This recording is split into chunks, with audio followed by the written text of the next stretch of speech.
Payg'ambarimiz sollallohu alayhi vasallam Imom Nasoiy rivoyat qilgan hadis sharifda Alloh taolo Ramazon ro'zasini farz qildi, men uni qiyomini sizlar uchun sunnat qildim.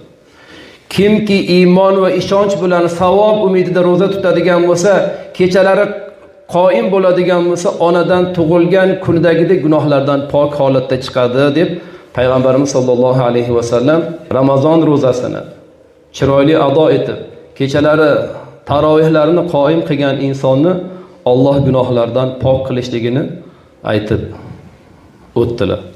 Gunohlardan poklanib oladigan oy azizlar. Agar mana shu oyda, mana shu Alloh bergan imkoniyatdan foydalana olmasak, Ramazondan chiqqanda yana gunohlarimiz o'zimiz bilan qolib ketadigan bo'lsa, juda ham musibat.